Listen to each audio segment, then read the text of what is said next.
With spring sunlight warming the practice fields of South Philadelphia, anticipation buzzed through every drill at the NovaCare complex as the Eagles' rookie minicamp unfolded. Fresh faces, sixth-round picks, undrafted hopefuls, and late-blooming prospects gathered under a clear sky to take their first real measure of professional football. The energy was electric as coaches and scouts watched closely, eager to see who would seize the moment and who might struggle to adjust to this higher level of play. Leading the roster of newcomers was the young quarterback from Syracuse, a sixth-round selection who arrived with a hometown's worth of expectations. Hailing from Mount Laurel, New Jersey, he had dazzled at St. Joe's Prep and earned 4- and 5-star ratings from recruiting services before an early career twist sent him to Ohio State. There, in the shadows of a quarterback room crowded by local favorites, his confidence wavered. Determined to prove himself, he transferred to Syracuse, found a coaching staff that believed in him, and rebuilt his reputation one strong throw at a time. At the minicamp, he stood alone among quarterbacks, soaking up extra reps as coaches. Called plays, dissected coverages, and tested his ability to read the defense. Though he will likely start the season vying for the backup role, his comfort in the pocket and his crisp release suggested that he could contend sooner rather than later.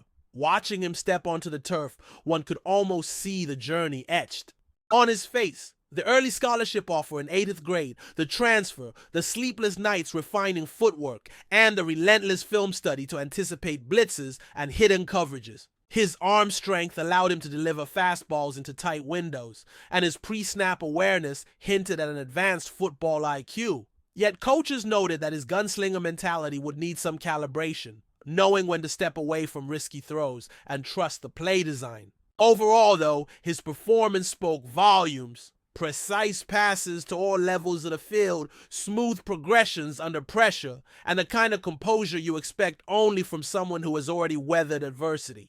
Next up on the list of standouts was wide receiver Darius Cooper, an undrafted free agent whose combination of size and athleticism turned heads immediately. At 5'11" and 213 pounds, he was a compact force, whipping through routes with surprising agility and using his strong hands to snatch contested throws.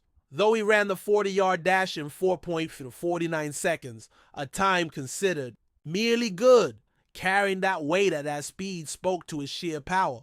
18 reps of 225 pounds on the bench press underscored his upper body strength, and his tape at Tarleton State told the story of a dominant FCS receiver who amassed over 76 catches, 14 touchdowns, or more than 1,400 yards last season. Camp drills confirmed what the statistics promised. Crisp breaks on slants, taut angles on go routes, and fearless one-handed efforts in tight coverage that brought gas from onlookers. Cooper's skill set drew inevitable comparisons to A.J. Brown, though Brown stood 2 inches taller, their relative athletic scores were almost identical, and in certain tests the newcomer even outperformed the former collegiate star. His jump height and broad jump numbers topped Brown's, and his timed burst off the line looked as explosive as any receiver in attendance. More importantly, his sticky hands and muscular frame made him a natural red zone threat.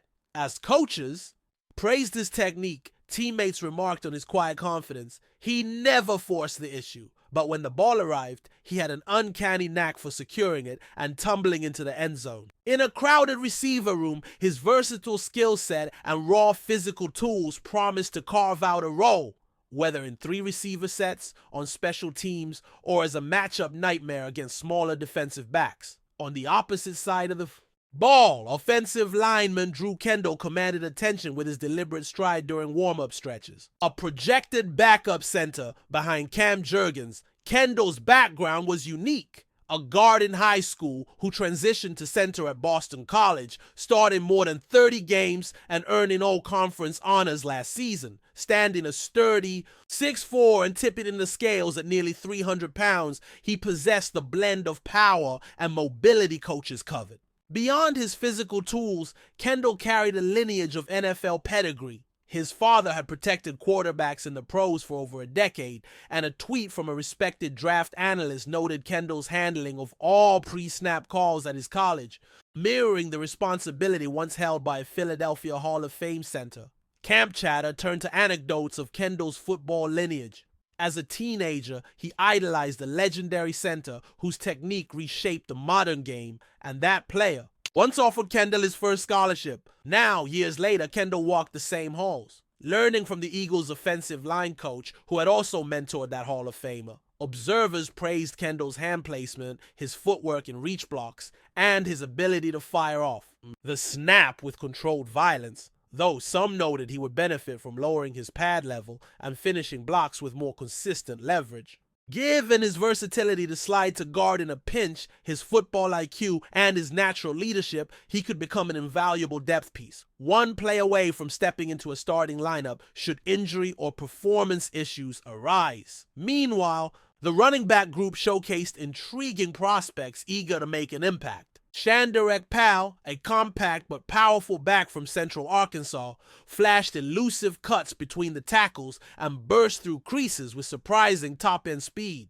At 5'8", he might have seemed undersized, but his relative athletic score told a different story, and his college resume, 3 consecutive 1,000-yard seasons, and a knack for catching passes out of the backfield demonstrated a versatile skill set.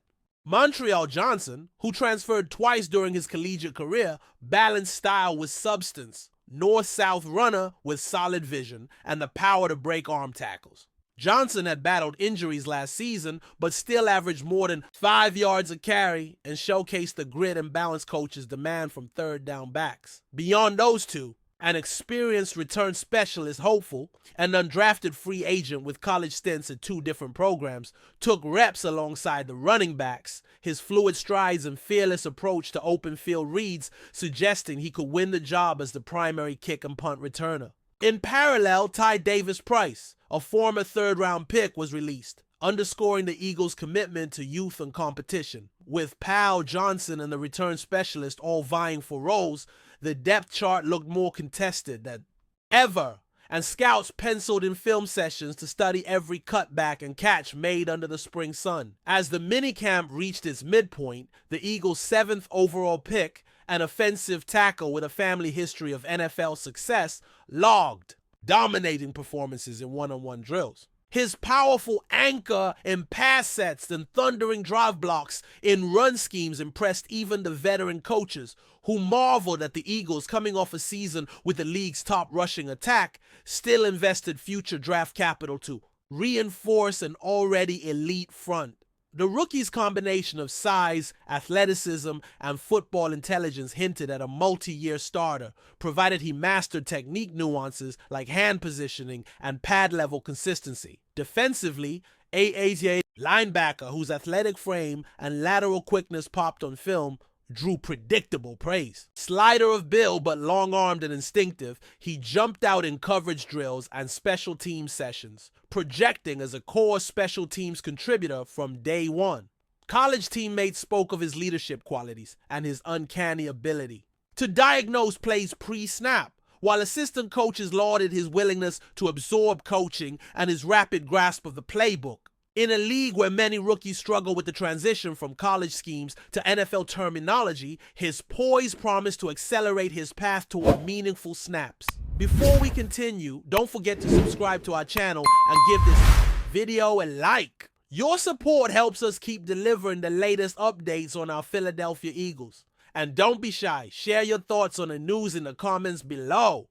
Former Philadelphia Eagles safety and NFL Hall of Famer Brian Dawkins did not mince words when discussing the state of his former team. In a recent interview, Dawkins expressed deep disappointment with the Eagles' performance this season, calling the current squad one of the worst teams in franchise history. His blunt assessment has sparked widespread reaction across the fan base and the sports media, adding to the growing sense of frustration surrounding the team's dismal campaign. Dawkins, known for his fiery passion and leadership during his playing days, is widely respected not only in Philadelphia but throughout the NFL. His critique carries significant weight, especially among longtime Eagles supporters who remember the grit and intensity he brought to the field. For a player of his stature to speak so critically suggests just how far the team has fallen in terms of performance and spirit. The Eagles, who came into the season with modest expectations, have failed to meet even those, plagued by inconsistent, Quarterback play, a porous defense, and questionable coaching decisions, the team has looked lost on both sides of the ball. While injuries and roster turnover have played a role, many believe that the problems run deeper. Issues with leadership, accountability, and a lack of identity. Dawkins didn't hold back in questioning the team's effort and mindset. "What I see is a team that's going through the motions," he said. "Where's the fight? Where's the pride in that uniform? This isn't the Eagles football I know."